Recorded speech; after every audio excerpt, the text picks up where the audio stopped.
Selamat datang di channel ini. Honorer TNS Administrasi banyak yang bertumbangan di saat seleksi P3K 2023 meskipun melamar di instansi sendiri. Kebijakan Kementerian Pendayagunaan Aparatur Negara pun disorot oleh berbagai pihak. Rekan-rekan sekalian, honorer TNS Administrasi baik honorer K2 maupun non K2 yang melamar di instansi tempatnya mengabdi itu melakukan protes yang keras. Banyak diantaranya yang memang tidak lulus di dalam seleksi P3K 2023 lantaran formasi yang ditetapkan itu sangatlah minim, sehingga dari jumlah formasi tidak bisa mengakomodir 80% para tenaga honorer TNS Administrasi baik yang berkategori 2 maupun non K2 meskipun mereka melamar di instansi sendiri. Sebaliknya honorer K2 maupun non K2 yang pindah ke instansi lain malah mayoritas lulus dan mendapatkan berita yang baik pada saat pengumuman seleksi hasil tes seleksi P3K tahun 2023. Ketua Forum Honorer Kedua Tenaga Administrasi Andi Meliani Kahar mengkritisi kebijakan Kementerian Pendayagunaan Aparatur Negara yang memang cukup ganjal dan merugikan beberapa pihak. Katanya honorer itu harus melamar di instansinya agar tetap mendapatkan afirmasi. Kalau melamar di instansi lain maka akan dijadikan pelamar umum. Jadi memang aturannya seperti ini rekan-rekan, bahwa jika memang honorer melamar di instansi maka afirmasi K2 itu bisa didapatkan, akan tetapi jika melamar di instansi lain afirmasi K2 tidak bisa diterapkan. Jadi harus dibedakan. Yang pertama kita harus bisa membedakan bahwa instansi di sini adalah lingkup pemerintah kabupaten.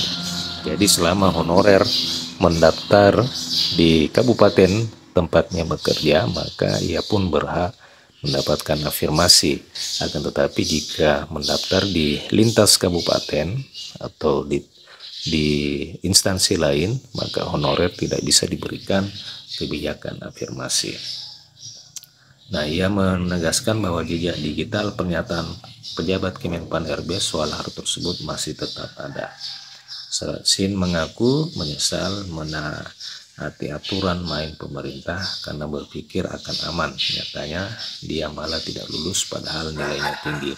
Itu karena formasi yang diperebutkan Sin sangat sedikit, tidak sebanding dengan jumlah tenaga honorer.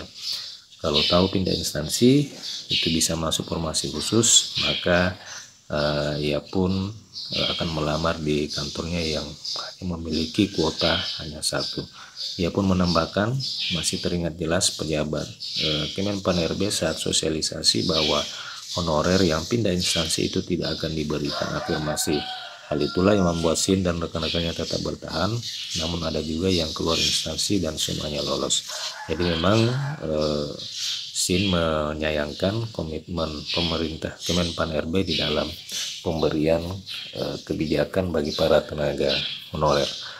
Nah, seperti yang saya katakan tadi bahwa jika rekan-rekan mendaftar di luar instansi memang tidak akan mendapatkan afirmasi. Akan tetapi jika mendaftar di instansinya, rekan-rekan masih mendapatkan afirmasi khusus bagi para tenaga honorer K2.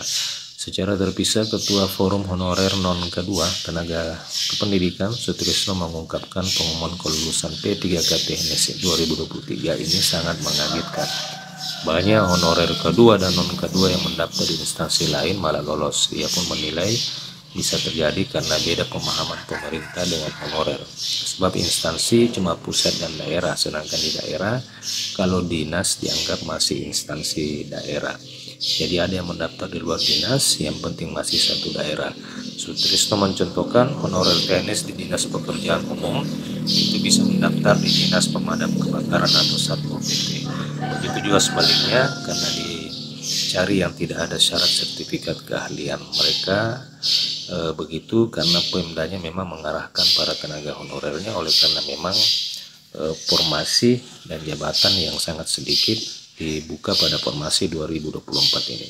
Sayangnya kebijakan itu malah menimbulkan masalah baru ketika Pemda mengarahkan ternyata pelamar dinas lain beramai-ramai mendaftar, akhirnya honorer di dinas tersebut malah tergeser.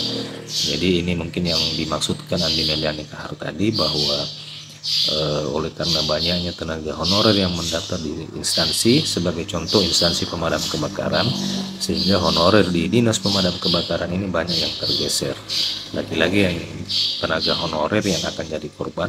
Semoga ada peninjauan kembali terhadap regulasi agar honorer K2 dan non K2 teknis termasuk tenaga kependidikan bisa terakomodir paling lambat tahun depan. Sebelumnya rekan-rekan, Asisten Deputi Perancangan Jabatan Perencanaan dan Pengadaan Sumber Daya Manusia Aparatur Kemenpan RB, Aba Subakya, telah menyampaikan bahwa seleksi P3K 2023 ini, baik tenaga guru, tenaga kesehatan, dan teknis untuk pelamar honorer hanya bisa melamar di instansi yang bersangkutan bekerja. Ia mengungkapkan bahwa Kemenpan RB sudah menerbitkan regulasi untuk pengadaan P3K, guru, tenaga kesehatan, dan teknis, plus calon pegawai negeri sipil. Khusus honorer untuk tahun ini, Kemenpan RB sudah memberikan afirmasi sesuai ketentuan 80% formasi harus diisi oleh para tenaga honorer. Oleh karena itu, di setiap regulasi pengadaan P3K akan ada pemberian afirmasi baik untuk tenaga honorer K2. Namun ada ketentuannya di mana afirmasi diberikan jika honorer melamar di instansi tempatnya bekerja. Jadi rekan-rekan, instansi di sini mungkin perlu kita pahami bahwa instansi ini adalah pemerintah kabupaten, dan dinas, pindah dinas artinya pindah unit kerja. Jadi rekan-rekan bisa mendaftar di dinas lain selagi masih dalam kabupaten yang sama atau instansi yang sama. Apakah afirmasi tetap diberlakukan? Iya, afirmasi tetap diberlakukan jika rekan-rekan sekalian tetap mendaftar di pemerintah kabupaten yang sama. Kecuali jika rekan-rekan pindah kabupaten, maka rekan-rekan tidak akan mendapatkan afirmasi khusus bagi para tenaga honorer K2. Untuk afirmasi sendiri tahun ini hanya diberlakukan bagi para tenaga honorer kedua dan tenaga honorer yang memiliki sertifikat kompetensi yang linear dengan jabatan yang dilamar. Jadi untuk tahun ini afirmasi masa kerja dan afirmasi usia itu tidak diberlakukan, akan tetapi hanya ada kebijakan afirmasi K2 dan yang memiliki sertifikat kompetensi. Nah, saya tidak tahu jika tahun depan kebijakan afirmasi masih diberlakukan, apakah bisa mengcover pemberian afirmasi kepada tenaga honorer yang memiliki masa kerja yang lama ataupun usia yang lebih tua dibandingkan dengan yang lain. Semoga saja ada kebijakan dari Kemenpan RB yang bisa memberikan kebaikan dan berpihak kepada para tenaga honorer, khususnya tenaga honorer yang memiliki masa kerja yang lama. Demikian video kali ini, terima kasih telah menyaksikan, sampai jumpa di video berikutnya.